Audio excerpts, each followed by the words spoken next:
Hallelujah. The mercy of God wants you to be in heaven. But they are in opposite direction. Kaya lang, they met at one point, and that is through the cross of the Lord Jesus. For God to be just, Jesus must die. For you who is a sinner will be able to go to heaven. Amen. Yan ang tinatawag na pag-ibig ng ating Panginoon. Let us bow our heads as we commit ourselves to Him now. Panginoong Diyos, nagpupuri kami. Salamat sa kabutihan mo, sukdulang biyaya. Hindi matawaran ang pag-ibig mo sa bawat isa sa amin. Hindi mo nakita ang aming mga pagkukulang, bagkus ang aming pangangailangan ng iyong nakita. Kung kailan, Panginoon, karapat dapat kaming ibulit sa apoy ng impyerno, patungo sa dagat-dagatang apoy, Lord, you reversed the whole situation. You died for us. At sa pamamagitan, Panginoon, ng krus, Lord, instead kami ay pupunta sa iyong kinaroroonan. Lord, doon sa kaharian na inihanda mo sa amin even before the world began. Panginoon, salamat sa pag-ibig at sa pamamagitan nito ay kailangan din naming ibigin ang aming mga kapatid. You died for us, and the Bible says, and we ought to lay down our lives for the brethren also. Sa umagang ito, salamat Panginoon sa mga pag-iingat, salamat sa kalakasan, sa provisions mo sa amin araw at gabi, physically. Lord, you fed us with through your grace. And Lord, spiritually, Lord, you feed us with your word. Panginoon, hindi nagkulang ang iyong kamay upang ipagkaloob sa amin ang aming mga pisikal at maging aming mga spiritual na pangangailangan. Pinalalakas mo kami sa pamamagitan ng iyong salita. Lord, ikaw ang siyang nagsasakdal sa amin. Patungo, O Lord, sa iyong kaluwalhatian. At sa umagang ito, kami ay narito upang ikaw ay aming papurihan, upang dalhin namin sa iyo ang aming pinakamataas, Panginoon, na pagsamba. Ang pagkakilala namin sa iyo, Panginoon, bilang aming tagapagligtas, ay hindi nagtatapos doon sa krus ng Kalbaryo. Ikaw pa rin ang aming Panginoon na dapat po naming sundin, Lord, bilang iyong mga alipin dito sa lupang ito. Aming inilalagay sa iyong paanan anuman ang aming mga kaisipan, lahat ng aming kalayaan ay aming iniwan, sapagkat kagaya ni Pablo, Panginoon, nais naming maging isang prisoner ni Jesus Christ. Naway maging bilanggo kami ng iyong salita sa umagang ito. Maging bilanggo kami, Panginoon, ng iyong kalooban. At Lord, aming gampanan ng mga bagay na dapat lamang ang iyong sakdal na kalooban. Hindi ang aming mga pangsariling nais sa buhay, kundi ikaw, Panginoon, ang aming masunod. Pangunahan mo kami sa pagtatalakay ng aming paksa na inihanda ngayong umaga. Kasiyahan mo ang bawat isang makikinig, maging ang labing ito na siyang maghahayag ng iyong salita. Itikom ang aming bibig sa mga bagay na hindi dapat sabihin, ngunit Lord, buksan sa mga salitang nais mong aming marinig. Minsan pa mauwi sa iyong lahat ng papuri at pasasalamat sa pangalan ni Kristo Jesus. Ito po aming dalangin. Amen. Bago tayo makakaupo, kamayan po ninyo inyong mga katabi at sabihin po ninyo mapagpalang salitang God bless you. Amen. Pagpalain kayong lahat sa pangalan ng ating Panginoon. Okay, maraming salamat po sa inyong lahat. Tayong lahat ay makakaupo ngayong umaga. Thank you. Salamat mga kapatid sa ating mga musicians, sa ating mga singers na walang sawa na nag-iensayo at naghahanda para po sa ating worship. Well, as announced now this morning, we are going to have a very different approach in our Bible study because I'm going to teach this as a Sunday school lesson. So I'm not going to preach. I'm just going to teach this as a Sunday school lesson para mahigit po nating maunawaan. And then we are going to the scriptures as well as sa current events na alam ko na it really matters most during this time. Si Jesus ay nagbigay po sa atin ng isang paalala at ang sabi niya, mga kapatid, now learn the parable of the fig tree. And the olive, the fig, and the vine is no other than Israel. So ang ating timepiece o kaya orasan ay walang iba kundi ang bayang Israel. Okay, now, so this is our subject this morning. At gusto ko lang mga kapatid na tingnan ng mga bagay na ito. Okay, in the light of the scriptures, now Israel in prophecy, but we are going to have first part and then next meeting we'll have the second. We are not going to cover every scriptures or every prophecy regarding Israel. Okay, so we will deal with the first three scriptures from the Old Testament with regards to this subject. Okay, what we can see here in front are the three flags of Israel. And then yung nasa gitna, yun po ang flag ng Palestine. Okay, Palestine Authority ba ang tawag dyan? At saka yung dito sa may kasunod po nito, yun po ang flag ng Hamas. Okay, gusto ko lang na maunawaan po natin bago tayo mag-umpisa. Okay, iba po yung dito sa lugar ng Hamas, sa Gaza po ito eh. Okay, at saka doon sa may lugar ng West Bank na siyang kinaroroonan ng maraming mga Palestinians. Sapagkat para po silang dalawang magkaribal na political party. Medyo passive, mga kapatid, yung Palestinian Authority. Okay, ang Pangulo nun si Abbas na papunta sa Russia next week. So take note of that. At saka on the other hand, yung Hamas naman, ito yung mas aggressive. O kaya meron po silang matinding tawag dito, attitude at sila ay masyadong palaban. So passive yung isa at napaka-vigilant at saka aggressive naman yung kabila. Magkaiba ng approach, kinakailangang magpakitang gilas yung isa. Okay, hindi po nagkakasundo dahil po sa pera. Kinakailangan mga kapatid na maging mas maganda yung programa ng isa laban sa Israel. Okay, they are in competition with each other just to have the lion's share of money coming from international kung anumang mga organizations. Kaya lang nagkakaisa pagdating sa Israel. Political rival, mga kapatid ng mga Palestinians sa Israel, pero nagkakasundo basta ang pag-uusapan na yung pagbagsak naman mga kapatid ng Israel. I mean, sila ay mga rivals when it comes to politics doon sa lugar ng Israel, hindi po nagkakasundo pero nagkakaisa para pabagsakin naman yung government ng Israel. So we are going to read this morning, Psalm 122 verse 6. Pray for the peace of Jerusalem. They shall prosper that love thee. Peace be within thy walls, and prosperity within thy palaces.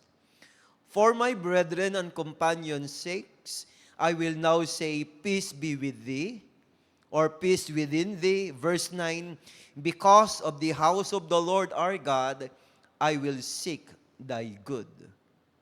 So, even just for 1 minute this morning, we are going to say a prayer for Israel. Kasi yan ang sinabi ng scripture. So I would like you to say a prayer, as we bow our heads in silence for 1 minute for Israel.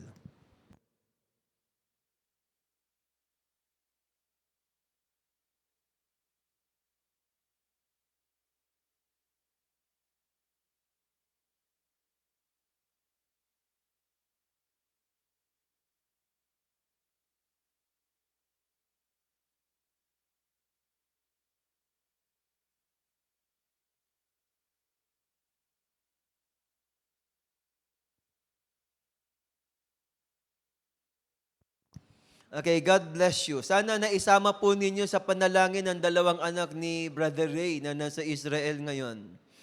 Okay, meron po akong kababayan na isa po sa casualty doon po sa 3 pinatay na Filipino sa Israel. Kung nabalitaan po ninyo yung balita na isang caregiver, hindi iniwan yung kanyang pasyente o kaya inaalagaan na may edad na doon sa loob ng tunnel o kaya sa shelter, at sila po ay pinatay. Meron siyang pagkakataong tumakbo, pero hindi po siya tumakbo. At sila po ay pinagbabaril ng mga Hamas terrorists. Okay, after Psalm 122, Okay, 122, listen, is about peace of Israel. Okay, I'm going to give you the first scripture in the Bible about violence. Okay, Genesis chapter 6, verse 11. So we read. Now the earth also was corrupt before God, and the earth was filled with violence. Now this was the first time that the word violence was mentioned in the Old Testament. At ito po ay ginamit sa Genesis 6, okay, tungkol po sa judgment na paparating. Verse 12. And God looked upon the earth, and behold, it was corrupt. For all flesh had corrupted his way upon the earth. And God said unto Noah, the end of all flesh is come before me, for the earth is filled with violence through them, and behold, I will destroy them with the earth. Habang tinitingnan ninyo yung verse 13, babasahin ko po yung verse 13, at gagamitan ko po ng isa lamang na Hebrew word doon sa salitang violence. Ganito po ang magiging outcome nito. And God said unto Noah, the end of all flesh is come before me, for the earth is filled with Hamas through them. And behold, I will destroy them with the earth. Tama yung narinig po ninyo, mga kapatid. Okay, now violence in Genesis 6, okay, means Hamas. Ang ibig sabihin, ang salitang Hamas, ito ay galing sa Hebrew. Okay, Hebrew word na chamak, C-H-A-M-A-C, nang ibig sabihin po nito ay violence, o kaya ay wrong, o kaya ay cruelty, or injustice. At yan ang ibig sabihin ng salitang Hamas. Hindi po, mga kapatid, sa sa kanilang language, ano ba ang gamit po nila ng language, pero sa Hebrew, ang Hebrew word na Hamas o kaya chamak, ang ibig sabihin nito ay violence or terror acts. Okay, papakita naman natin ngayong umaga, because this is a Sunday school lesson, ang unang record ng violence sa Bible. Ang Genesis 6 ay unang beses binanggit yung salitang violence, pero ang unang record naman, mga kapatid, ng pagkakaroon ng violent acts sa Bible ay nasa Exodus 17 verse 14. Basahin po natin. And the Lord said unto Moses, now write this for a memorial in a book. Hindi pa ito nangyari kahit minsan. Kaya ang sabi niya kay Moses, isulat mo ito bilang alaala. And this is also the first mention of writing on record. Ang sabi ng Diyos kay Moses, Moses, i-record mo to. Now, put this in writing, okay, and put this on record. At ano daw? Ang sabi niya, now write this for a memorial in a book, and rehearse it in the ears of Joshua, for I will utterly put out the remembrance of Amalek from under heaven. So, merong kasalanan si Amalek, at gusto kong makita po ninyo kung ano ang kasalanan niya later on. Shall we say, praise the Lord? Okay, and Moses built an altar and called the name of it Jehovah Nissi.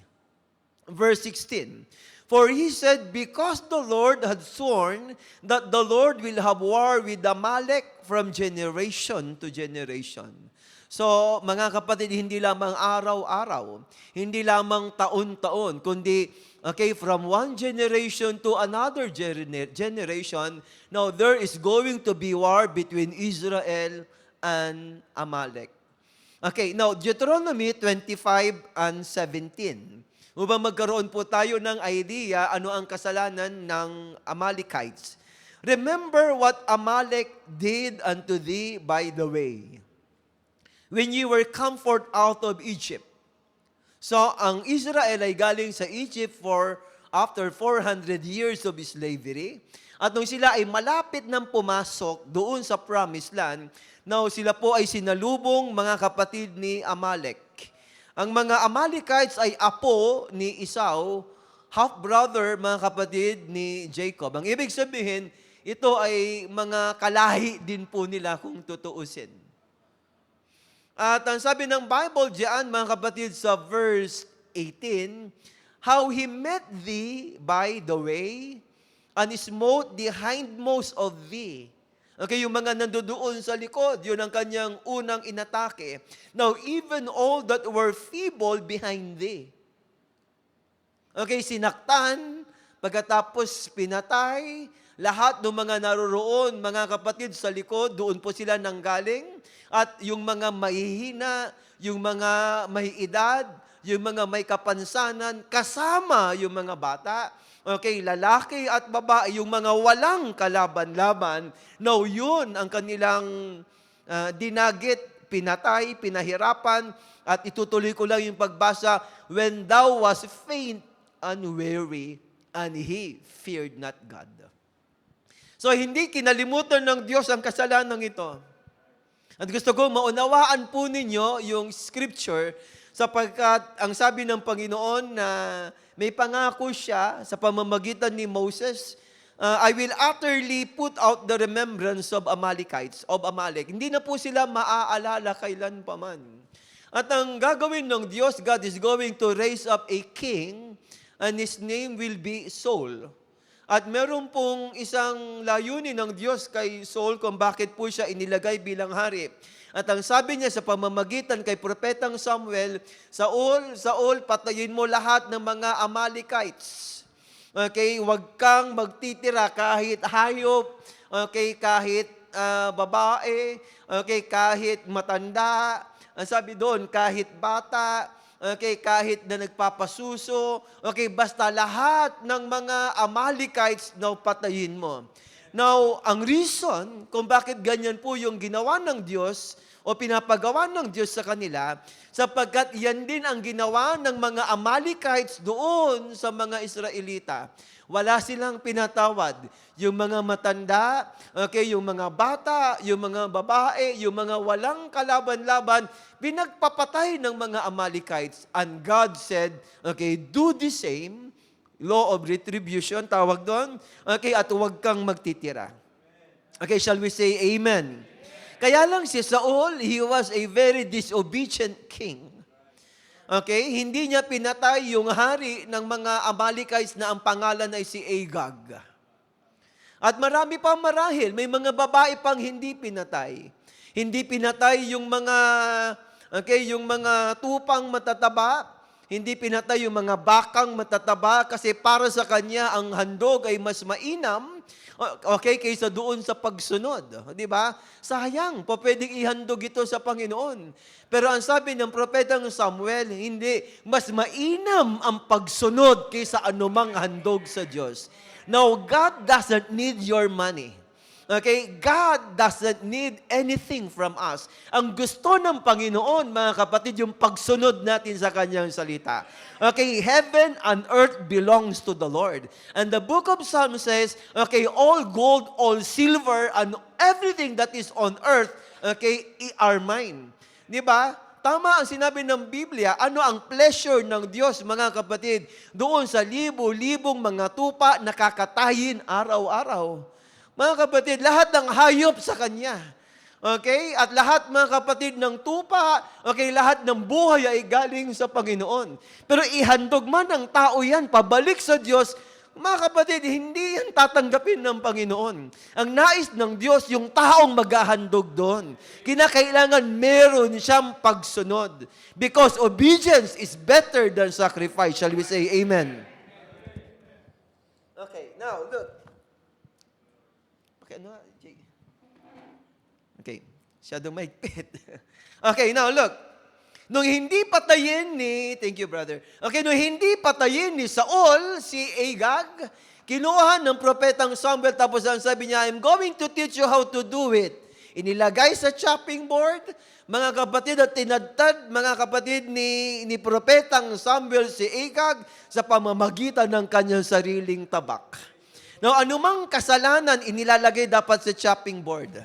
Okay, alam nyo kung saan ang chopping board, ito yung chopping board. At pagkatapos, alam din ninyo yung tabak na gagamitin. No, ito din yung tabak na gagamitin. Okay, ilagay sa chopping board, which is the Word of God. Now, gamitan ng tabak, which is also the Word of God. Because in the eyes of God, it is an abomination. Okay, sin separates you from God. Okay? At kinakailangan ito ay papatayin. Okay? Nung pinatay ni Samuel, meron pa rin tira. Ang daming tira, mga kapatid ni Saul, na mga descendants ni Agag. Listen, nagpatuloy ang araw, lumipas ang maraming taon, nagkaroon ng isang descendant si Agag. At ang pangalan niya ay si Haman, isang Agagites. Ang ibig sabihin, galing siya, mga kapatid, sa lipi ni Agag. At sino si Haman na isang Agagita? Isa po siya sa promotor sa Biblia, okay, ng termination ng lahat ng mga Jew. Siya ay isang Persian. Iranian po siya. Siya ay isang Persian official. At ang sabi po ng Biblia, siya ang nagpanukala na lahat ng mga Hudyo sa Susan, the palace, ay papatayin. Kita ninyo yung espiritu? Kita po ninyo, mga kapatid, yung espiritu hindi namamatay. At yan din ang parehas na espiritu. Okay, alam po natin na nangyari nung World War II. Now, 5/6 ng Jews sa buong Europe ay namatay. Okay? World War II, Israel was not a nation yet. Siya po ay isa pala, hindi po isang bansa. Ang pinakamalaking casualty sa Europe ay mga Jew when they are not even involved in the war. So nagkaroon ng Holocaust. Okay, nakikinig pa po ba tayo? At pagkatapos, 6 na milyon ang pinatay sa pamamagitan ni Hitler kasama ang kanyang mga associates. Lahat ng ito, mga kapatid, ay mga descendants ni Agag. Sila ay mga spiritual Amalekites. Magbago man ng uniforme, okay, parehas pa rin. Still from the same spirit. Magsuot man sila ng Nazi na uniforme, o kaya magsuot man sila ng uniforme, mga kapatid, ng mga Hamas, makikita mo, galing pa rin yan sa the same spirit, still the spirit of Haman. Kaya, kailan ba, ano ba yung nangyari? Mga kapatid, di ba, alam po ninyo yung kung saan tayo papunta? Okay, noong October 7 ba yon? Nagkaroon ng grabe, ang daming pinatay, mahigit 1,000, kulang 1,500 ng mga Israelita ang pinatay. May mga kasamang foreigners, okay, foreign nationals. At alam po ninyo yung ginawa doon sa mga bata. Ayaw kong ilagay, mga kapatid, sa harap yung video kasi masyadong disalarming yung video. Okay, kaya ganun na lang mga galit ng mga Israelita o ng mga Israelis ngayon sapagkat pati mga bata ay pinatay, pinagbabaril, yung iba ay pinugutan ng ulo. Okay, yung iba ay sinunog ng buhay at nung ma-recover nila yung mga bangkay, andun pa rin at mga kapatid, nakabaon pa doon sa katawan ng mga batang ito yung saksak na ginamit upang sila ay patayin. So, magbago man ng uniforme. Okay, siguro hindi na po Nazi uniform, military uniform ang gamit. Okay, pero makikita mo saan nanggagaling yung impluensya. Okay, galing pa rin sa isang espiritu. So, it's still Amalek. Still, mga kapatid, Agag, ang ibig sabihin, now ito ang spirit ng violence o kaya terror which is Hamas this morning. Okay, let's go to the next slide, please. Okay, tingnan po natin yung striking parallel, pero hindi po ito coincidental lang. Okay, on the left, you have 1973. On the right, okay, that is 2023. Alam niyo ba, paglalabas ka ng bahay, mamayang gabi, at titingnan mo, mga kapatid, yung formation ng mga planets, andi dito ang Jupiter, o kaya andi dito, mga kapatid, ang Saturn, okay, andi dito ang sa gitna naman, let us say, isang planeta. Okay, aatras ka 50 years ago, o kaya magpapas forward ka 50 years after, you are going to see the same thing. Kasi lahat, mga kapatid, bumabalik. pagdating ng 50 years. Kaya may sermon title ng prophet. Okay, ang sabi niya, Return and Jubilee. So ano ang concept ng Jubilee? Which is the 50th year, kung saan ka nang galing, babalik ka. Kasi lahat ng formation bumabalik pagdating ng 50th year. So ito mga kapatid ay eksakto na 50 plus 1. 50 plus 1. So exactly 50 years and 1 day after being taken completely off guard by a coordinated military attack by its neighbor, yung Israel, she was again caught by surprise. Yung andito, mga kapatid, this is October 7, 2023. Ito naman, mga kapatid, ay October 6, 1973. Yung kanilang striking parallelism ay una, parehas mga kapatid na sila po ay hindi naging mapagbantay. Sila ay nakatulog sa kanilang mga posisyon. So, parehas po silang nasorpresa. At nung sila ay masorpresa, bigla na lamang dumating yung kanilang mga kaaway. Okay, diyan po sa 1973, katatapos pa lamang ng Yom Kippur. Ang tawag dyan, Yom Kippur War. Day of Atonement, ang ibig sabihin ng Yom Kippur. Okay, palakpakan nga natin si Lord.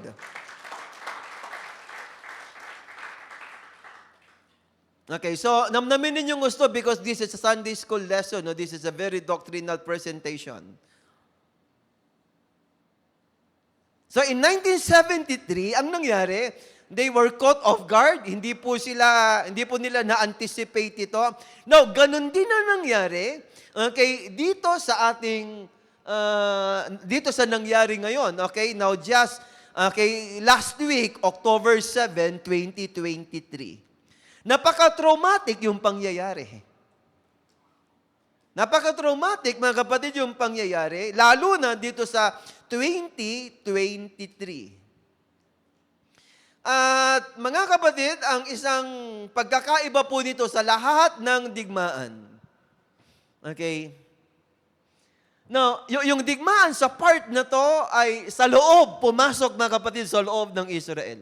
Hindi pa nagkaroon mga kapatid ng encounter inside Israel. Okay? Just like Israel, ganyan din ang church. Di ba? Walang pagkakaiba. What happened with the church also happened with Israel. No? So parehas lang yon. So dito makikita natin na ang Israel, hindi lamang mga kapatid nagkaroon ng digmaan sa labas. Okay, lagi kasi nagkakaroon ng digmaan eh. Pero ang kanilang encounter sa labas, inatake nila ang Syria, inatake po nila ang Egypt, inatake po nila ang Jordan. No, kaya lang kakaiba to. Kaya mga kapatid, now this is unprecedented. Hindi pa nangyari kahit minsan. So ano sabi ng prophet? Okay, sabi ng Holy Spirit kay Brother Branham, okay, you watch Russia. Okay, you watch Russia. Keep your eye on the King of the North sapagkat meron po siyang kinalaman sa lahat ng mga bagay. Kaya ang sabi din ni Jesus Christ, okay, now you watch and pray. Ang ibig sabihin ng watch and pray, ang ibig sabihin po nito ay you watch the scripture, and then after that, you pray. Para alam mo kung anong part ng scripture yung i-anoint mo na ma-fulfill. Di ba? So, that's the reason why last Friday, ang sabi ko, now as message believers, kinakailangan maunawaan natin lahat ng nangyayari sa atin, na ito yung unti-unting pag-ikot ng gulong ng propesiya ng Diyos now toward its fulfillment. Okay, gusto ko magtanong sa inyo, now, do you believe in rapture? You say amen if you do. Ang tanong, mga kapatid, kailan? Kailan? Kasi madali magsabi, I believe in the rapture. Pero mga kapatid, kung uunawain mo, kailan? Kailan at paano mangyayari? 14 anyos pa lang ako nung tumanggap ako sa Panginoon. I'm turning 54 next year. Akala ko 15 years old ako, mag-rapture na. Akala ko sa araw na yun, sa linggo na yun, rapture will come. That was about ilang taon? More than 30 years ago. See, almost 30 years ago. Pero, mga kapatid, alam mo merong pag-aagaw, makinig na maigi, go to sleep not yet now. Not yet now. Okay. Now, mga kapatid, look, kung alam mo may rapture, ang tanong, mga kapatid, kailan ang rapture? Paano magaganap yung rapture? Kasi kung talagang nag-aantay tayo, mga kapatid, ng pag-aagaw, siyempre, dapat may mga signs. Dapat may mga kaganapan. Di ba? Kinakailangan may mga developments. At dapat tinitingnan mo yung mga development. Kaya watch and pray. Para kung sakasakali nakikita mo yung pangyayari kagaya ng bagay na ito, now you can anoint that part of the scripture, okay, toward its fulfillment. Pag hindi mo nakita, hindi ka magkakaroon ng expectation. Pag hindi ka nagkaroon ng expectation, hindi ka magkakaroon ng preparation. Shall we say amen? At pag hindi ka nagkaroon ng preparation, hallelujah, you cannot be in the rapture. There must be preparation. But before preparation, now there must be expectation. Pero paano ka magkakaroon ng expectation if you don't understand? Di ba? So if you believe in the rapture, ano plano mo 5 years from now? Now, 10 years from now. Hindi ako nagtuturo, ang bawat isa ay maging irresponsable, okay, na hindi na magtatrabaho, hindi na mag-aaral. Okay, manatili sa trabaho, manatili sa pag-aaral. Pero kinakailangan, mga kapatid, alam mo, it could be today, it could be tomorrow, it could be next week. It could be this year. Di ba? So may mga pangyayari tayong binabantayan. At ang mga bagay na ito ay kasama po doon sa mga development that is going to happen, okay, before the rapture. Okay, now I'm going to show you some terms na gamit ngayon at ipapakita natin na ito pa rin ang term na ginamit ng prophet. Oh my goodness. 60 years ago, hindi pa rin nagbabago. Okay, walang tinatawag mga kapatid na leakage. Okay, pero alam niya, okay, alam ng Panginoon na yun ang magiging pangyayari now 60 years after the ministry of the prophet. Now look, let us look at the slides first before we will go to that. Next slide. Itong next slide natin, nakalagay po dyan, okay, sa Boston Globe. Yan po yung kinuha ko na litrato eh. Okay, isang pahayagan yan. Okay, ikinumpara yung atake ng Hamas sa Pearl Harbor. Siguro nakita po ninyo, narinig ninyo yan eh. Ang tawag nila dito, now this is the Pearl Harbor for Israel. At meron pang isa eh, tinawag po ito na 911 of Israel. So this is 911 of Israel o kaya Pearl Harbor attack of Israel. Now, bakit tinawag itong Pearl Harbor? Ano ba meron, mga kapatid? Now, I'm going to show you a quote in 1957. So let us read this one. Little did Pearl Harbor realize that raid that took place. And we are weighing the balance and found one thing. We are near the end time. The Japs are coming. They ignored the message. Yung mga Japanese paparating. Party dito, party doon. Now, inom dito, inom doon. Lahat ng tao, mga kapatid, nung gabi na yon, lasing.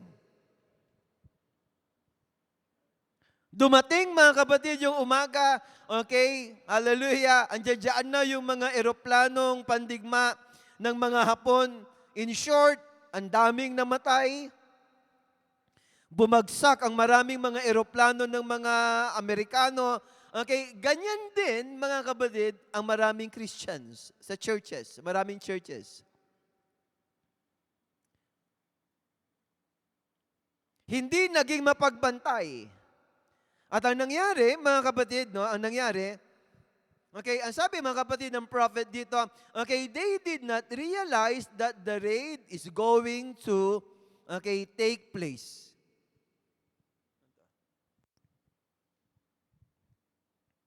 Okay. Now look, tingnan po natin yung ating, yung isa pang thought natin dito. Okay, former and latter rain. Ilagay lang natin, basahin lang natin sandali before we will explain. Then when they were all in there, okay, sundan po niyo yung quote, dancing and going on like a modern Pearl Harbor. They were dancing and stripping young ladies of their clothes. Lasing na kasi. Yan din ang ginawa mga kapatid doon sa gitna ng disyerto. Inuman yung mga babae, inuman yung mga lalaki. Nagsasayawan po sila. Katatapos ng holiday, ando doon po sila nag-good time. Now, supposed to be, sa araw na yan, alam niyo ba kung may piyesta sa oras na yan eh. Okay, it is a holiday, and they are supposed to read Torah. Pero itong mga naging casualty, mahigit 1,000, kulang 1,500. Now, imbes magbasa ng Torah o kaya ng law, okay, ando doon sa gitna ng bukid, nagsasayawan, nagiinuman, nagkakaroon ng kung ano-anong kasiyahan. Let me read. Okay, running them through the streets and so forth. Then all of a sudden, now there was an attack. The enemy watches for nighttime to come. He likes to come in the night, and the great rage in our armies today is at nighttime. Okay, E20. Now next. Oh, I'm sorry. Ayan, tinan po ninyo yan. Kasi kampante po sila eh. Actually, mga kapatid, now isang isang mataas na bakod lamang. Okay, made of steel ang naghihiwalay sa kanilang mga kaaway. So, okay, ang tawag po dito ay iron wall o kaya smart fence. Paano kaya ka-smart ito? Now, ito po ay sophisticated po na shall I say wall. Kaya tinawag po nila na smart fence. So, milya-milya ang haba nito, napakalalim ng pundasyon. Na ito ay may concrete barrier at saka technologically modern. Okay, technologically, mga kapatid, na modern. At hindi po pwedeng basta-bastang mong i-approach. Kasi po pwede kang makuryente at mga kapatid, kitang-kita ka, mga kapatid, ng kanilang inilagay na mga camera doon. See? Kaya kampante yung mga babae, yung mga lalaki na naroroon, nagpa-party. Kagaya sa panahon ni Belshazzar. Okay? Ang Pearl Harbor, makinig, kagaya sa panahon ni Belshazzar. Ang sabi ng Biblia, nagiinuman sila. Okay, nung lasing na po sila, biglang lumabas yung isang daliri at nagsulat doon po sa pader, in the wall. Now, there was a handwriting, and it reads, many, tikil o farshin. Nang ibig sabihin, okay, ikaw ay tinimbang, ikaw ay nansupungang kulang, ang iyong kaharian ay ibinibigay sa mga Medes at sa mga Persians. Di ba? Kasi hindi po naging mapagbantay. Ang nangyari, dumating yung mga kaaway, pinasabog po yung smart fence na yan eh. Okay? Now, look, hindi pwede, mga kapatid, na ito walang kinalaman ng mga superpowers. Kasi liban po dito sa kanilang iron wall, of course, alam natin yung Iron Dome, which is in the next slide. Pakita po natin sa next. So that is your Iron Dome. So iron nga eh. So ironclad, Iron Dome, meron silang iron fence, meron silang iron wall. Supposed to be, yun ang kanilang magiging protection. But Iron Dome, na nakita natin last year, now this year naman, ang nangyari, it failed this time. Umulan ba naman ng 4,000 mga rockets galing po doon sa lugar ng Gaza? Ang na-intercept o kaya napasabog sa itaas ay mga 50% lamang. Kaya tumama yung kalahati ng halos 5,000 mga rockets doon sa bahay, doon po sa village, doon po sa sasakyan at nagkaroon ng maraming mga casualty. Halos ilan ang namatay sa Israel? Halos 1,000 mahigit na, 1,500, approaching 2,000. So Iron Dome overwhelmed and it failed this time. Kasi busy at mga kapatid, hindi po sila naging mapagmatsyag. So ang devil, siya po ay mayroong kakayahan, mga kapatid, para doon sa isang killer punch. You can type the words killer punch doon sa message table at makikita mo ang sabi ni Brother Branham, merong one punch ang dyablo kapag hindi tayo naging mapagbantay. Kampante masyado, ugali din ng maraming Kristiyano. Di ba? Hindi naging mapagbantay, kampante, yung complacency, kung minsan nagiging paraan o kaya daan kung bakit nagkakaroon ng maraming problema. Okay, wag tayong magtiwala sa anumang kakayahan mayroon tayo. Now, tingnan po natin yung quote na to. Let's continue. Shall we say, praise the Lord? So, now when we see the hour is approaching, it is a strange thing. All of a sudden, they were caught without warning, and seemingly, they caught without taking warning. Next. All of a sudden, when it got dark, the aliens had slept around like that. In a moment, they were slaughtered and gone. Mga kapatid, ang binabasa natin ay 1960 at saka 1950 quotes. Pero very applicable now dito, mga kapatid, sa Israel. Sapagkat ang nangyari sa Pearl Harbor ay naulit-uli dito sa Pearl Harbor ng Israel. Nung hindi po sila naging mapagbantay, nagbigay po sila ng puwang, and Paul was right. Neither give place to the devil. Okay. Like Belteshazzar's big tea party or whiskey party, he had down there on Pearl Harbor and many other great drunken sprees we've had when the enemies broke in. Kung sila ay ando doon sana sa bahay, tama? Kung ando doon sana, kasi feast yun bahagi pa rin ng feast ng Torah reading yun. Imbes na mag-party sana, dapat ando doon sa bahay, nagbabasa, nagpipray, nagka-gather, sinasamantala mga kapatid yung family devotion, o kaya yung kanilang mga assembly, kinakailan ando doon sana sila. Hindi masyado silang mabisyo. Instead of reading the book, they're supposed to read Genesis hanggang doon, mga kapatid, sa Deuteronomy. Yung Torah, yung first 5 books. Pero hindi, nagsasayaw-sayaw kasi, Brad, At anong oras yun? Gabi. Gabi na yun. Shall we say, praise the Lord? Mas mainam kapag alam ng magulang kung saan yung mga bata pagdating ng gabi. Kapag ang bata, alas 11 na, alas 12, alauna, alas 2, nasa labas pa rin, mga kapatid, malamang, isang araw magkakaroon ng problema. Hindi, pastor, na umuwi naman, maayos para ka lang tumatawid sa kalsada kahit pula na. Pwedeng hindi ka masagasaan ngayon, pero bukas makalawa, tsak, masasagasaan ka. Wala pang bata na napariwara na aksidente. Ilan yung mga batang na aksidente sa pamamagitan ng motor? Anong oras nagkakaroon ng aksidente? Kung hindi, alas 10, alas 11, madaling araw. Siyempre, pagdating ng gabi, medyo lasing ang lahat ng mga tao. Mahirap. Kaya ang magulang kinakailangan parang inahing manok.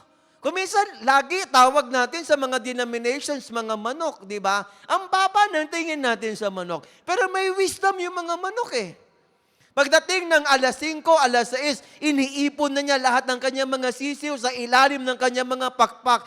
Yung nanay, yung tatay, alas 10 na, hindi alam kung nasa saan yung anak. Di ba? Nasa saan yung anak mo? Hindi ko alam. Okay, may phone naman, hindi malocate. So, ang kailangan po natin, sabi nga ni Brother Branham, okay, kinakailangan ay mga magulang na hindi kagaya ng jellyfish, na meron po silang backbone, hindi wishbone. Shall we say amen? It is not juvenile delinquency, but rather it is parental delinquency. Okay, let's move on. Let's go to the next slide. I would like to end this quote. Sabi niya, if we are sensible, what would we do? Okay, ito ay pinapakita niya, mga kapatid, yung rise ng communism. Okay, ang prophet, pinapakita niya ang rise ng communism. At ang sabi niya, ang Russia, for example, okay, meron na siyang missile. At ito, mga kapatid, ay tatama sa Amerika. Sabi niya, what would Pentagon, the nation, do? It would surrender. They have to. What will happen? Okay, wave after wave of Russian soldiers will climb into our country. So, kung i-take note po ninyo yan, tingnan po ninyo maigi. Okay, look. Now, wave after wave of Russian soldiers will climb into our country, ravishing our women, taking our homes, kicking you out in the street and shoot you and kill your children before you and take over the nation. Okay, ang tanong, what was he discussing in this quote? He was talking about Pearl Harbor. The prophet was talking about, okay, communism. Ang pinag-uusapan dito, mga kapatid, ay kagaya daw sa panahon ni Belteshazzar. Ang mga tao abala sa mga bagay na hindi dapat pagkaabalahan. Linggong-linggo, doon pa maglalaba. Di ba pwede naman linggo ng gabi? Di ba? Bakit kinakailan linggo ng umaga ang paglalaba? Para hindi makapunta sa iglesia. Anyway, meron namang Zoom, pastor. Tanggalin na nga natin ng Zoom siguro para mas mainam.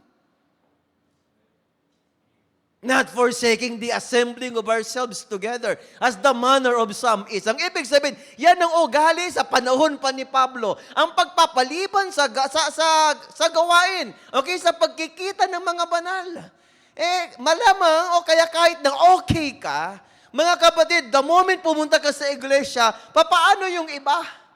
Hindi lang upang ikaw ay pagpalain, marahil pagpunta mo sa iglesia, mapagpapala naman ang iba sa pamamagitan mo. So makikita mo yung ganyang obligation o kaya privilege, napakalaking bagay. We are not going to be selfish of our time. Di ba? Shall we say, praise the Lord? Okay, work. May panahon, mga kapatid, sa trabaho. Okay, kinakailangan. It should be word pagdating ng Sunday.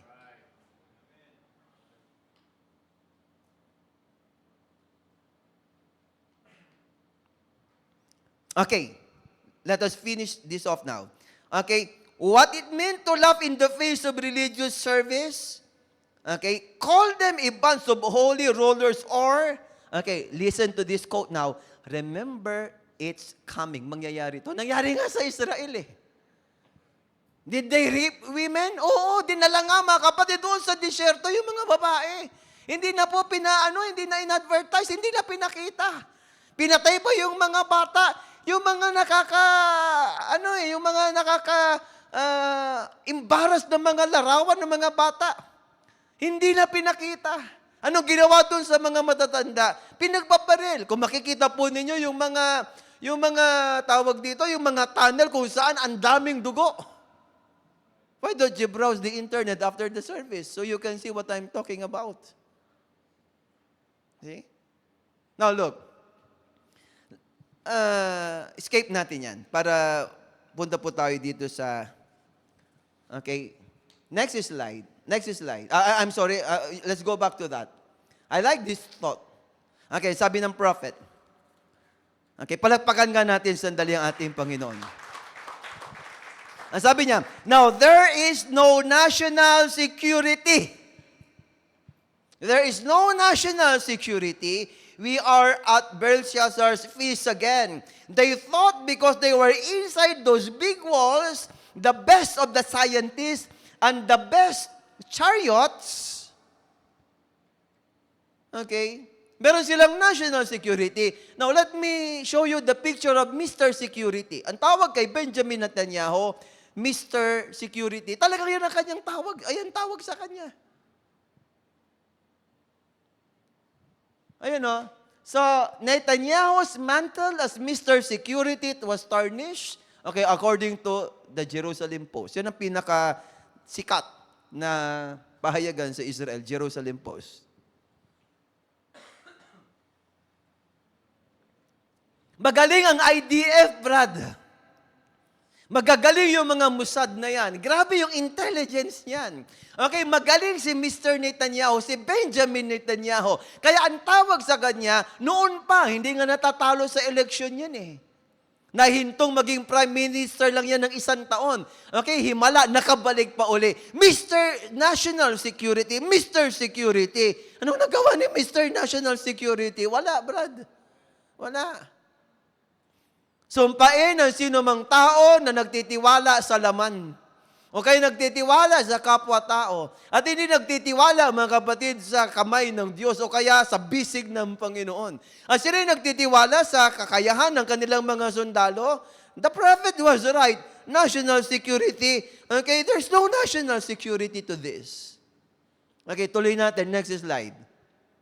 There's no more national security. When they tell you we are secure, we can do this or do that, they are mistaken. Dig a hole in the ground. Ano ba tawag dyan? Yung shelter na yan? Bunker, di ba? Para pag narinig nila yung sirena, mga kapatid, yun ang ginagawa po sa Israel. Narinig din po nila yung sirena sapagkat na-detect ng Iron Dome, may paparating na rocket kung saan, sa Gaza o kaya doon, mga kapatid, sa West Bank o kaya sa lugar ng mga Hezbollah sa Lebanon o kaya sa may Syria, no, bigla na lang silang papasok doon sa bunker na yun. So they dig a hole in the ground. Some of this here, national defense staff, run into the ground. And that bomb will blow a hole in the ground, 150 feet deep, 100 miles square. Ang ibig sabihin, walang bunker later on na safe. Walang safe na lugar. Shall we say, praise the Lord? Iisa lang ang safe na lugar. At yan ay walang iba kundi doon sa salita ng Diyos. Shall we say amen? Kapag ikaw ay nandoon sa salita ng Panginoon, nasa kalooban ka ng Diyos, hallelujah, walang sino man na maaaring makapanakit sa iyo. Ando doon yung protection ng Diyos. Kaya lang, sa oras na lumabas ka sa kalooban ng Panginoon, now there's going to be no protection, zero protection at all. Amen? Okay, now, since this is a Bible study, I'm going to give you 3 prophecies in the Old Testament na nasa tinatawag, mga kapatid, na brink of being fulfilled. Look, number 1. Punta tayo sa next slide. Okay, sige. Psalm 83, and this is the final Arab-Israeli war. Okay, so mark that down. Okay, Psalm chapter 83. Basahin po natin itong Psalm 83. Ito ay may kaugnayan sa 10-member nation o kaya coalition ng mga tao. Okay? Verse 1. Palakpakan nga natin sandali si Lord. Ayan. Psalm 83, 1.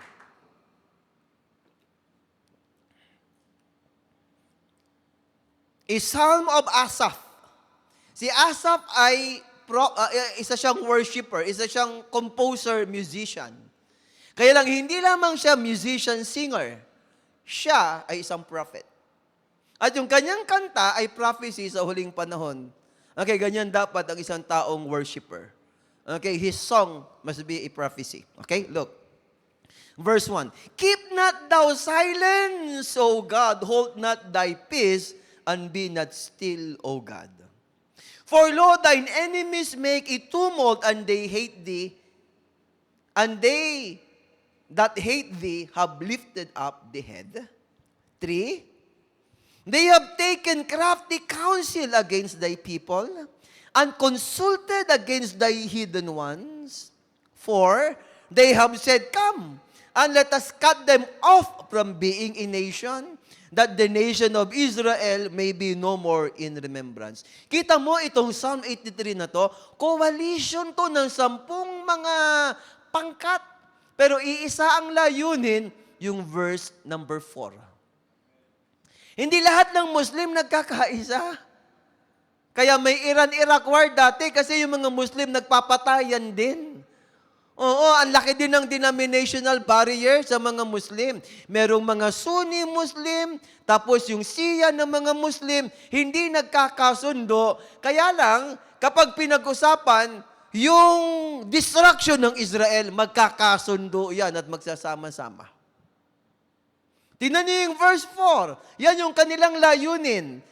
They said, Come, let us cut them off from being a nation, that the name of Israel may be no more in remembrance. See?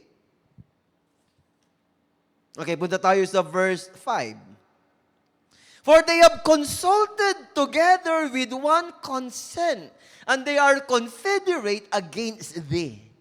Magkakasama, partners in crime. They share technologies, armies, at saka mga kapatid, yung weapons, kung papaano, hallelujah, lupigin o kaya sirain ang Israel. Now, alam nyo ba na ang mga Arab nations, hindi naman ganon kagaling? Ang mga Jew, ang mga Israeli, mga genius, matatalino. Napakaraming mga Nobel Prize awardee ng mga Israelis.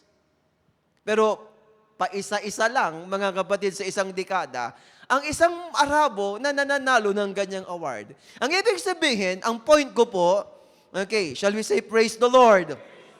Ang point po natin ngayong umaga, okay, it is actually a borrowed technology. Kung sila ay magaling, kung sila ay marunong, hindi galing po sa kanila, kundi galing po sa ibang bansa. Of course, hindi galing sa Amerika, kundi galing mga kapatid sa Russia. Kaya bumagsak yung Iron Dome, hindi na-intercept lahat, at mga kapatid, pati yung Iron Wall ay napasabog po nila, may mga drones doon sa itaas. Okay, pinasabog yung Iron Wall, nagkaroon mga kapatid ng awang, tapos binuldozer nila at kitang-kita raw, sabi ng mga commentators, ang kamay ng Russia, China at saka Iran dito sa kasalukuyang nagaganap na digmaan sa Israel. Russia is guilty. Also with China and most especially Iran. Okay, let's go to verse 6. The tabernacles of Edom, okay, binabanggit na isa-isa. Okay, the tabernacles of Edom, the Ishmaelites, and of Moab, Hagaranis, Gebal, 7, Ammon, Amalek, Philistines with the inhabitants of Tyre, Assur also is joined with them. They have holpen the children of Lot. Selah. Pag binilang mo siya, 10. Kaya lang yung pangalan po nila, karamihan dyan, wala na po sa ating panahon ngayon. Pero ito yung kanilang, ito ang magiging translation. Okay, next slide. Yung tens of Edom, yan po yung mga Palestinians. At saka Southern Jordanians, Palestinians. Hindi mo nakakapagtaka, next week, yes, next week mismo, magkikita si President Abbas at saka si Putin ng Russia doon sa Moscow. Meron po silang pag-uusapan. Ano kayang pag-uusapan nila? Bakit kinakailang makipagkita, okay, ng isang Palestinian president sa Russian president? Alam po natin, di ba? Na tiyak may kaugnayan yan sa gulong nangyayari. So yung pangalawa, yung mga Ishmaelites, ito yung mga Arab nations. Moab, Palestinians at saka Central Jordanians. Yung mga Hagarites o kaya Hagarins, yan po yung mga Egyptians. Okay, binabasa ko lang yung nandiyan sa slide. Gibal, yan po ang Hezbollah at saka sa northern Lebanese. Yung Ammon, yan yung mga Palestinians sa northern Jordanians. Amalek, yan yung mga Arabo sa Mount Sinai. Yung Philistines, yan ang Hamas sa Gaza Strip. Yung Tyre, yan ng Hezbollah at saka southern Lebanese. Yung Assyria, yan po yung Syria ngayon at saka northern Iraq. Ano meron sa Psalm 83? Well, look, why is Psalm 83 important? Tanong, may sinabi ba ang prophet dito? Look, ang malinaw na statement ni Brother Branham, ang Ezekiel 38:39 after the rapture. So, yan ang pinakamahalagang piece. Makinig. Dahil ilalagay mo ngayon ang Ezekiel 38:39, which will be our topic next meeting. Okay, after the rapture, pero itong mga prophecies na ito, this will give way to Ezekiel 38 and 39. Pastor, na ba Ezekiel 38:39? Russia with her allies will conquer Israel. Yung ginawa nila sa Ukraine, gagawin po nila sa Israel. And that's according to the Bible. Gog and Magog. Okay? Now, so itong 10 na ito, sila ay magkakaroon, mga kapatid, ng pagkakasundo. Well, nagkakasundo na ngayon to eh. Hezbollah, malapit sa Syria, sa lugar ng Lebanon. Alam po ninyo, merong pangulo sa Lebanon, pero wala siyang authority. Ang nasusunod dyan, Hezbollah. Syria, di ba? Sino yung pangulo ng Syria na alay ni Putin? May civil war hanggang ngayon. Okay? Pero yung mga Hezbollah, sumusuporta sa kanya. Yung mga Hezbollah na yan, suportado yan ng Iran. Itong Hamas naman, makikita natin ng Hamas sa number 8, ito yung nasa Gaza Strip. Now, suportado din to ng Iran. Ang tawag dito, proxy. Di ba? Aten ka ng kasal, ninong ka, hindi ka makakadalo, magpapaproxy ka. Pero ang tawag dito, proxy war. Yung nangyayaring digmaan, Russia versus Ukraine, that is actually now Russia versus Europe and America. Proxy war yan eh. Pero yung mga nangyayari naman na digmaan, now Israel versus Arab nations, now that is also Israel, okay, versus Russia, Iran, China. Kasi proxy war lahat ng mga nangyayari dito. Okay, now look, bakit, Pastor, kailangan ma-fulfill ang Psalm 83? Pare-parehas, mga kapatid, ng layunin ng mga yan eh. Alam niyo bang sa radyo ng Iran, araw-araw, ang kanilang pinapanalangin, death to Israel, death to America. Death to Israel, death to America. Now, you can hear that chant, okay, sa radyo nila, oras-oras, minuto-minuto. Okay, minuto, death to Israel and death to America. Death to Israel and death to America. At mga kapatid, lantarang sinasabi, okay, na gusto nila mabura sa mapa ang ang Israel. See? Now, ang isang posibilidad, okay, as students of prophecy, shall we say, praise the Lord. Okay, kapag hindi na-control ang digmaang ito, okay, yung nangyayaring digmaan between Israel and Hamas, po pwedeng ma-ignite yung galit ng mga 10 pang mga bansa dito. Ang sabi ng Afghanistan, okay, ang sabi ng Afghanistan, bigyan nyo kami, paraanin nyo kami, lalaban kami sa Israel. Ang Egypt ay naghahanda. Okay? At saka ang Iran, syempre, ay naghahanda. Ang Hezbollah ay naghahanda. Pinasabog na nga ang airport last week, okay, sa Syria. Di ba? At bakit? Ang sabi, mga kapatid ng Israel, sa loob ng 24 oras, inyong paalisin ang 1.1 million na mga tao sa Gaza Strip at ilagay doon sa southern part ng Gaza sapagkat lulusob kami, uubusin namin lahat. At ang sabi nila, this time, please don't teach us morals. Ang ibig sabihin, huwag niyong sabihin, hindi namin pwedeng gawin ito. Inumpisahan nyo, tatapusin namin. Makinig. Mga kapatid, sandali ha, alam naman niyo, I'm very demanding pastor. When I teach, please, you stay awake. Okay? You listen carefully. Para pag uwi natin, we can bring home revelation. Okay, look. Lahat ng mga bansang ito, okay, no, yung Hamas, ang gusto i-prolong. Sabi ng Hamas, huwag kayong aalis. Kasi gusto nila maraming bata ring mamatay. Wala nang gamot sa ospital. Morgue na lahat ng mga ospital doon sa Gaza. Ang dami ng patay. Halos mas marami pang namatay sa Gaza kaysa doon sa pinatay ng mga Hamas. Pero sabi nila, huwag kayong aalis. They want to buy time. Ibig sabihin, iprolong ang digmaan para tingin ng international community. Kawawa tayo para yung mga ilang kalaban ng Israel doon sa south, doon sa north, doon sa east, doon sa west. Okay, border ay medyo masaktan at maraming mga Muslim na namamatay. Well, actually, time will come, Psalm 83 will come to pass. Well, bakit kinakailangan to? Okay, look. Let's go to the next slide, and this is in the book of Ezekiel. Okay, next slide. Nawala tayo. Okay, ayan. Balik lang natin. What is the next verse? 38:11. Tingnan niyo ang 38:11. And thou shalt say, I will go up to the land of unwalled villages.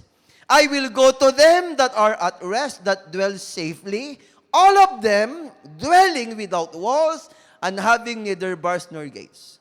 Look, now what verse is this? What scripture is this? Ezekiel 38:39. Kaya nga pag 20 years ka na sa message, 30 years na tayo sa message, hindi natin alam ang Ezekiel 38:39, that's a very big problem. We don't study. We don't know the Bible. We don't know the message. Di ba? So kinakailangan, okay, makinig, mag-aral, manaliksik. Study to show thyself approved unto God. Search the scriptures. In them, you think you have eternal life. Hindi pwede pa petiks-petiks paglilingkod. Di ba? Basa na yung scripture, okay, hindi unawain, hindi pag-aaralan. Look, now, I'm not supposed to sermonize. Okay? Kasi Bible study pala to. Okay, Ezekiel 38:11. Now, ito ang condition before Russia will attack Israel. Shall we say amen? Dapat ang Israel, siya yung bansa na sabi ng Bible, okay, she dwells safely, without walls, without bars, without gates. Paano mangyayari yan? Ang daming kaaway. Kasi yung Gaza, ibinigay po nila sa okay, give up ng Israel ang Gaza. Give up ng Israel ang West Bank. Napunta ang Gaza sa kanila nung 6-day miracle war ng 67. Okay, nakuha nila ang West Bank. Pero ibinigay, mga kapatid, sa Palestinians, kung yung Gaza at saka West Bank, pati kanila pa rin ngayon ng Golan Heights, papaikot ng Israel yon. Kung kontrolado nila yon, dapat walang problema. Hindi umuulan, mga kapatid, ng pana. Hindi umuulan ng rockets galing sa mga terrorist group. So, Psalm 83 is going to happen, okay, para ma-neutralize lahat ng mga terrorists, Hezbollah, okay, sa Lebanon, sa Syria, tapos itong mga Hamas na ito sa may Gaza Strip, para kapag na-neutralize, ang mangyayari, mga kapatid, wala nang ulan ng mga rockets. Hindi na magkakaroon ng missile attack. Anong ginagawa ng Israel ngayon? Pumasok na sa loob ng Gaza, at binabahay-bahay na. Okay? At pagkatapos, nagkakaroon na ng assault sa loob ng Gaza. At ang sabi po nila ay, plantsahin nila ang buong Gaza inumpisahan ninyo ang gulo, tatapusin ng gulo, mukhang kokontrolin na ang Gaza. See? This is the condition before Russia will attack Israel. Kapag alam mo Bible, alam mo ang message ng prophet, mga kapatid, hallelujah, mas advanced tayo kung anong mangyayari kaysa sa mga magagaling na mga political, okay, at saka mga military analysts.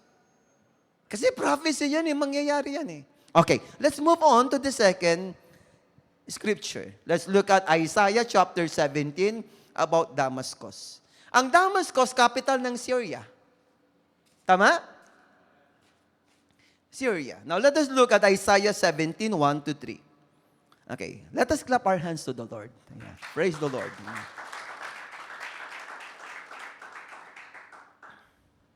The burden of Damascus.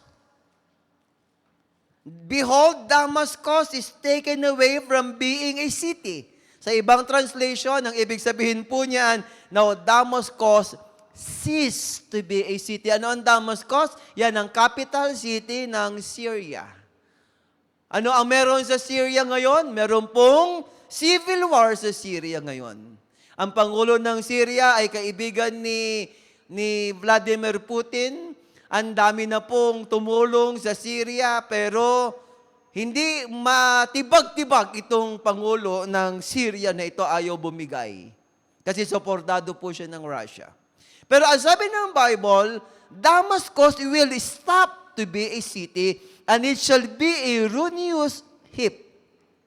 Ruinous heap.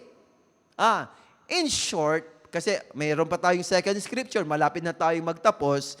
In short, ang ibig sabihin po nito, hindi na po siya po pwedeng puntahan ng tao. Alam niyo kung gaano katagal? Okay, kung babasahin po natin ang ibang mga talata diyan sa Isaiah chapter 17, okay, for almost 40 years. Okay, let's go to verse 3. Verse 2. The cities of Aror are forsaken.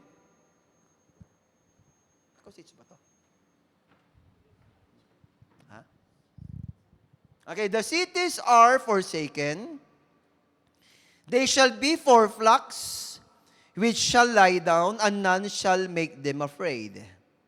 The fortress also ceased from Ephraim, and the kingdom from Damascus, and the remnant of Syria, they shall be as the glory of the children of Israel,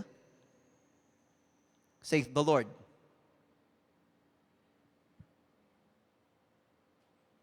But pa-check mo nga kung yung ating fuse doon sa labas, okay? Brother Warley? Okay, good. Now, anyway, let us look at the next slide. Okay, punta tayo. Ito yung nangyari now last week. Israel strikes airports in Syria. Last week lang yun, last week lang. Okay, walang kaabog-abog. Katatapos pa lamang ng paglusob ng Hamas doon sa Israel, nagkaroon, mga kapatid, ng jet strike. Okay, dito sa Syria, at ang pinasabog ay 2 airport. At ang 2 airport na ito ay hindi na po pwedeng pakinabangan. Bakit po pinasabog ang 2 airport ng Syria? Dahil ginagamit, mga kapatid, ng Iran, okay, para mag-transport ng kanyang mga armas papunta sa mga terorista. Okay, galit ang Syria, okay, pero hindi siya kumikibo kasi meron pa siyang problema. At inaantay lang ng Israel na makisawsaw sa problema, okay, ang Syria, and that will happen. She will do that because Isaiah 17, 1-3 must be fulfilled. At ang mangyayari, lalagyan, mga kapatid, ng bomba atomika ang Damascus, at ang Damascus na capital city, mga kapatid, ay mawawalan ng tao. Okay, ito ay hindi na magiging isang lungsod sa loob ng maraming taon. Well, it is a prophecy to happen. Pastor, kailan mangyayari? Ewan ko, hindi ko alam. It could be in our time. It could be after the rapture. Pero ang sinasabi natin, now, events ito before Ezekiel 38:39. Okay? Sino ba ang tumutulong dyan sa Syria? Mga ano yan? Mga Hezbollah yan eh. Okay, and then, let's move on to the other scripture, to the last scripture. Last prophecy. Okay, Jeremiah chapter 49 about Elam or about Iran. O kaya Iran. Okay, puntahan natin yung scripture na to. Malapit na tayo magtapos. Kaunti na lang. Mga 6 scriptures na lang. The word of the Lord that came to Jeremiah the prophet against Elam in the beginning at the reign of Zedekiah king of Judah, saying, Thus saith the Lord of hosts, Behold, I will break the bow of Elam, the chief of their might. Ang Elam ay isang city, mga kapatid, sa Persia o kaya sa Iran. Okay, andyan dyan sa lugar na yan, mga kapatid, yung kanyang mga nuclear arsenals. Alam naman po natin, mga kapatid, na ang Iran ngayon ay able na. At saan galing yung technology? Binigyan ng pera, mga kapatid, ng Amerika, at na-transfer na ng Russia yung technology niya sa Iran. Okay? Kaya yung mga drones na nagpasabog doon sa Iron Dome na ginagamit din sa Ukraine ngayon, galing po sa Iran kasi ubos na yung mga armas ng Russia. Okay? Now, tinan niyo yung bow. Now, let us emphasize that word. I will break the bow of Elam. Ibig sabihin ng bow, okay, yan po yung kanyang yan po yung launching pad ng kanyang mga missiles. 'Di ba? Bow, yung letter C, an arrow, yung arrow yun po yung mga missiles. Po pwedeng intercontinental, hindi po pwedeng ordinary lang kasi ang layo, mga kapatid, ng Iran papunta doon sa Israel. So kinakailangan yung pwedeng mag-travel ng siguro kung ilang libong kilometro. But God will break it. 36. And upon Elam I will bring the 4 winds from the 4 quarters of heaven. Ibig sabihin, there's going to be war or civil war also. I will scatter them toward all those winds. And there shall be no nation whether the outcast of Elam shall not come. 37. For I will cause Elam, Iran po yan, Iran yan, to be dismayed before their enemies, before them that seek their life, and I will bring evil upon them, even my fierce anger, saith the Lord, and I will send the sword after them, till I have consumed them. Finally, and I will set my throne in Elam, and I will destroy from thence the king and the princess, saith the Lord. Alam niyo ba, ang daming born again sa Iran? Ang daming mga Christian sa Iran. Pero yung kanilang pamunuan, yun po yung masama. Kaya ang sabi ng Panginoon, aalisin niya yung kanilang mga hari at mga prinsipe, pero itatayo niya yung kanyang trono doon sa Elam. Maraming maliligtas sa Iran. Ang daming Christians diyan. Tama? Okay. Now, bakit ba galit na galit ang Iran, mga kapatid, sa Israel? Because of this. Next slide.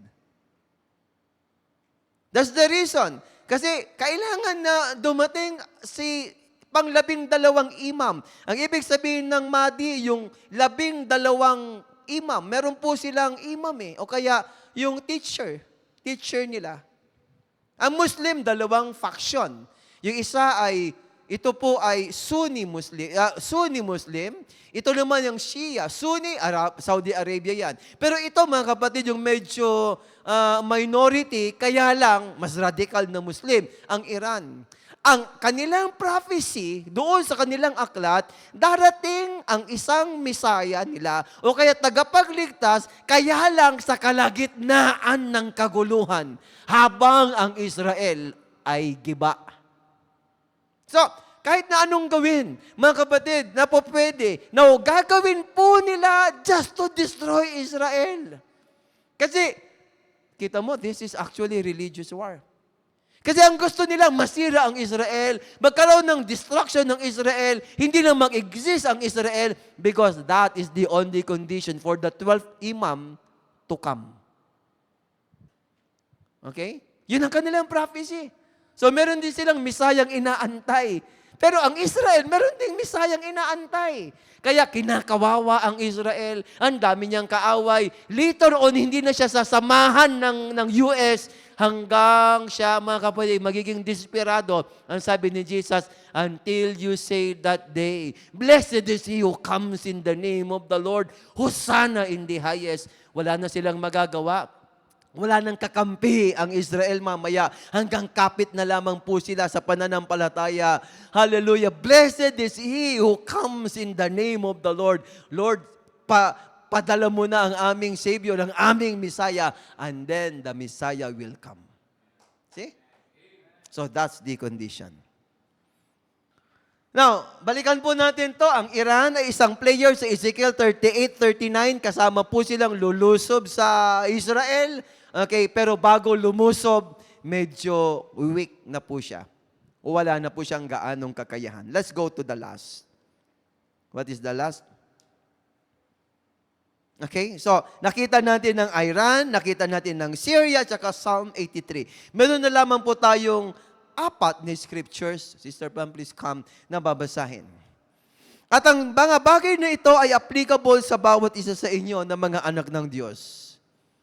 Ano mang nangyayaring kaguluhan sa Israel, nangyayari, mga kapatid, sa pananampalataya mo.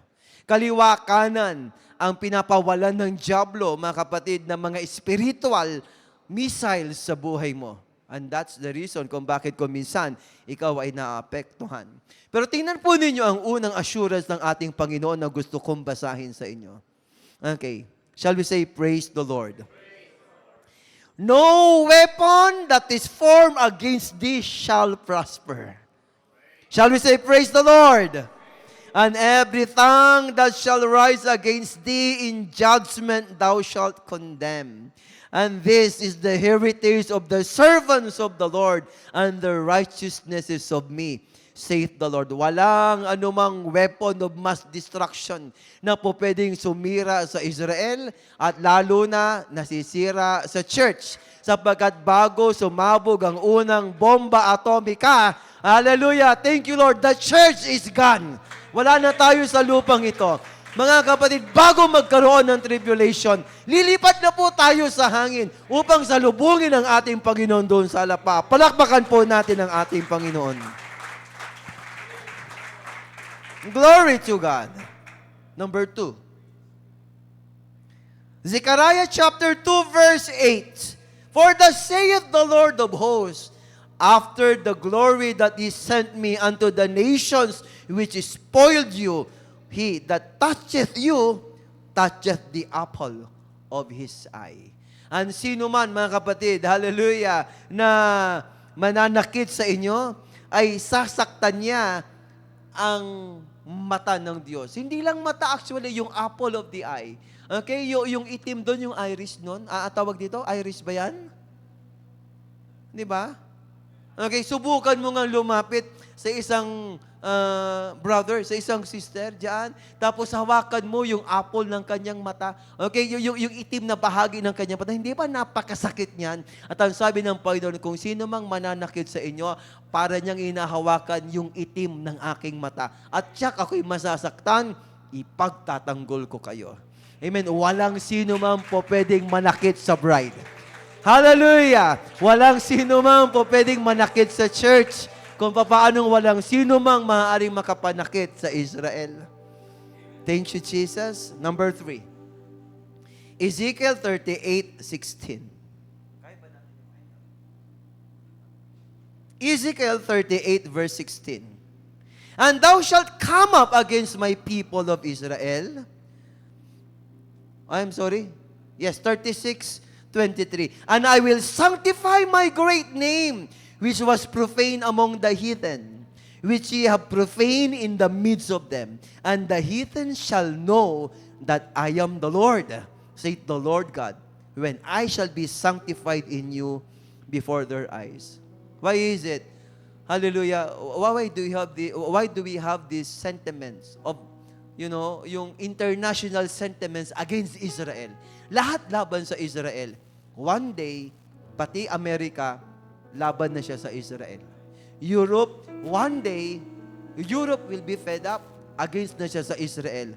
Yan ang reason. Gusto ng Panginoon, wala nang kakampi sa Israel mamaya. Para ang Panginoon ay maluluwalhati. Isipin mo, kakawawain siya, ang liit na bansa, pagtutulong-tulungan, pero mananalo pa rin, ang sabi ng Biblia, upang ang kapurihan ay maibalik sa Diyos. And God will be sanctified with Israel. And last but not the least, as I call on our musicians to please come, okay, Psalm 121.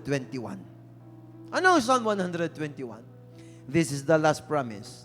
Tingnan po ninyo. Verse 1, a song of degrees. I will lift up mine eyes unto the hills, from whence cometh my help. 2, my help cometh from the Lord, which made heaven and earth.